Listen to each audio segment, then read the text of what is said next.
Slavery, isn't that like a history thing? Something with ships and whips and really uncomfortable hats? We abolished all that ages ago, right? Well, here's the uncomfortable truth. Slavery never really went away. It just got sneakier.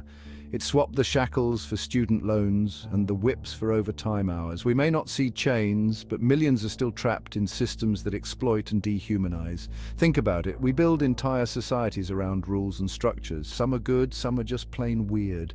But how many of those rules actually put human well-being first? How many prioritize profit over people? How many keep us grinding away just to survive, let alone thrive?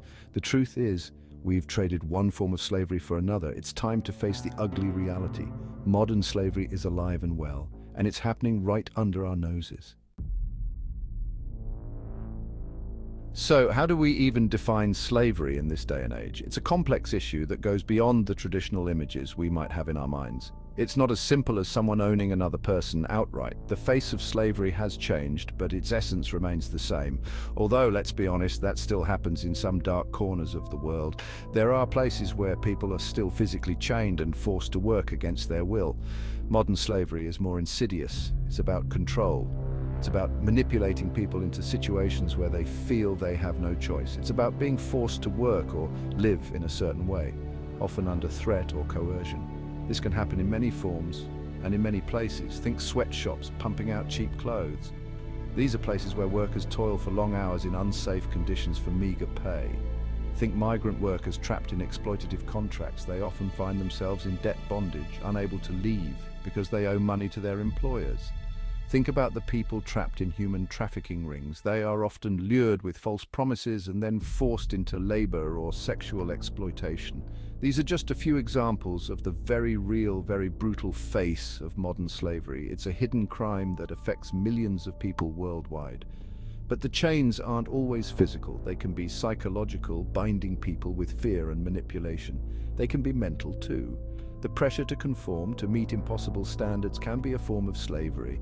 Think about the crushing pressure to consume, to buy more, to keep up with societal expectations. The endless cycle of debt, where people are trapped by financial obligations they can never seem to escape. The feeling of being trapped in a dead-end job where every day feels like a grind with no end in sight. This is the insidious nature of modern slavery. It often convinces us we're choosing our own exploitation. We might think we're making our own decisions, but are we really free? Modern slavery thrives on our silence, our ignorance, our complicity. When we turn a blind eye, we allow it to continue.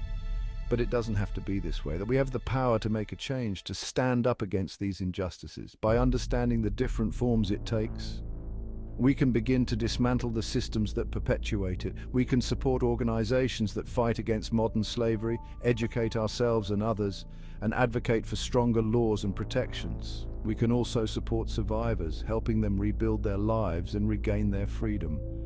Every action counts, no matter how small. Education is key. By raising awareness and teaching the next generation about the realities of modern slavery, we can create a future where no one is exploited. Community involvement is crucial. When we come together to support each other, we create a network of resilience and resistance against exploitation. Together we can build a world where everyone is free, where no one is forced to live in fear or under coercion. It starts with awareness and it grows with action. The journey to end modern slavery is long, but it's a journey worth taking. Let's walk it together with hope and determination. Money. It makes the world go round. We need it for food, for rent, for that avocado toast everyone's so obsessed with. But here's the thing about money. It's a tool. And like any tool, it can be used for good or evil. When wielded responsibly, money can empower individuals, build communities, and drive progress. It can fund education, healthcare, and innovation. It can be a force for positive change. But in the wrong hands, money becomes a weapon. It fuels greed, corruption, and exploitation. It creates massive wealth disparities, leaving millions struggling to survive while a select few hoard unimaginable riches. The problem isn't money itself. It's how we use it. When we allow money to define our worth, to dictate our choices, to control our lives, we become enslaved to it. We become cogs in a machine designed to generate more wealth for those already at the top. Working for peanuts are exploitation in the name of profit. Let's talk about work. We all got to do it.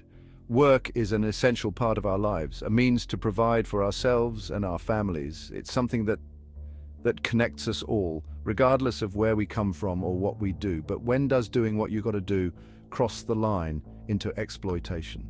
When does the necessity of work become a burden too heavy to bear, a weight that crushes the spirit and drains the soul? When does a job stop being a means to an end and become a trap? A trap that ensnares individuals in a cycle of endless toil with no hope of escape or improvement. The answer, my friends, is simple. When people are treated as disposable resources rather than human beings, when their worth is measured not by their humanity but by their productivity and the profit they can generate. We see this in industries all over the world, from the bustling cities to the quiet rural areas. Exploitation knows no boundaries. It permeates every sector, every corner of the globe. Fast fashion, agriculture, and construction, all built on the backs of cheap labor. Industries that thrive on the sweat and sacrifice of those who have little choice but to endure. Construction, all built on the backs of cheap labor. The buildings we live in, the clothes we wear, the food we eat, all products of a system that values profit over people. These workers, often migrants or marginalized communities, are lured in with promises of a better life.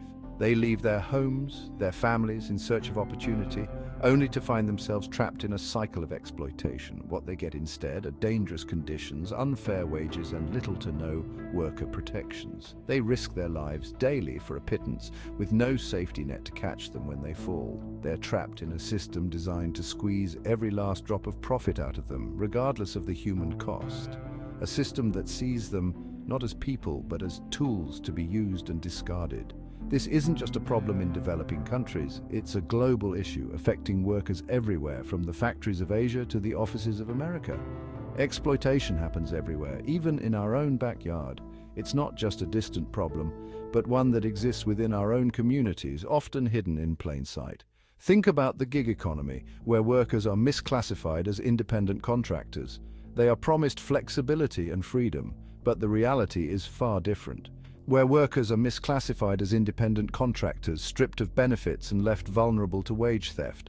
They work long hours with no job security, no health insurance, no retirement plans, stripped of benefits and left vulnerable to wage theft. They are at the mercy of algorithms and ratings, with no recourse when things go wrong.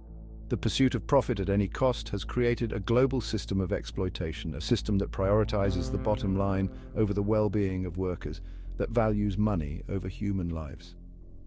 And until we demand better for every worker, the cycle will continue. It's up to us to stand up, to speak out, and to fight for a world where every worker is treated with dignity and respect. We must advocate for fair wages, safe working conditions, and protections for all workers. We must hold companies accountable and push for policies that prioritize people over profit. Together we can create a future where exploitation is a thing of the past.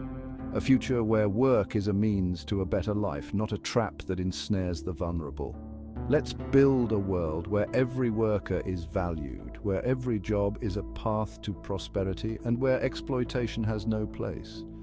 The power to change this lies in our hands. Thank you for joining us in this important conversation. Together we can make a difference. Debt's tight grip, the crushing weight of financial obligation. Debt. That fun little word that can send chills down your spine. It's a word that carries a heavy burden, a constant reminder of financial obligations that seem never-ending. Student loans, credit card bills, mortgages, they can feel like a millstone around your neck, slowly dragging you down. Each bill, each statement, each reminder of what you owe can feel like another weight added to an already heavy load. Now, I'm not saying all debt is bad. In fact, debt can sometimes be a useful tool. It can help you buy a home, get an education, or start a business. It can be a way to invest in your future or get through a rough patch when times are tough. But let's be real. The system is rigged. The financial institutions and credit card companies have designed it in such a way that it often feels like a trap. They lure us in with promises of easy credit and low introductory rates, only to hit us with high interest rates and fees later on. We're bombarded with messages telling us to buy now, pay later. Advertisements and marketing campaigns constantly encourage us to spend money we don't have, to live beyond our means, and to rely on credit to make up the difference. Credit card companies offer us tempting introductory rates, only to slam us with sky-high interest later. They know that once we're hooked, it's hard to break free. The debt piles up and the interest keeps growing, making it harder and harder to pay off what we owe. Student loan debt has ballooned into a national crisis, leaving graduates shackled to payments for decades. Young people start their adult lives already deep in debt, making it difficult to save for the future, buy a home, or even start a family. This isn't just bad luck, it's by design. The system is designed to keep us in debt, to trap us in a cycle of endless payments, to make us wage slaves to the banks and corporations. It's a system that benefits the wealthy and powerful at the expense of everyone else. Debt can be a powerful tool of control, limiting our choices, dictating our lives, and robbing us of our financial freedom. It can make us feel trapped, hopeless, and powerless, but it doesn't have to be this way.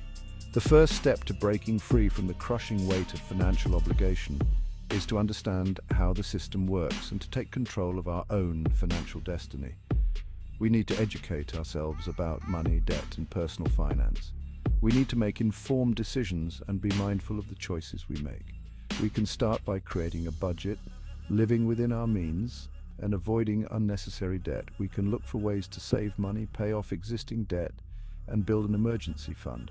We can seek out financial advice and support from trusted sources. It's time we break free from this vicious cycle. It's time we take back control of our financial lives and work towards a future where we are not weighed down by debt. Together, we can challenge the system, demand change, and create a more just and equitable financial landscape for all.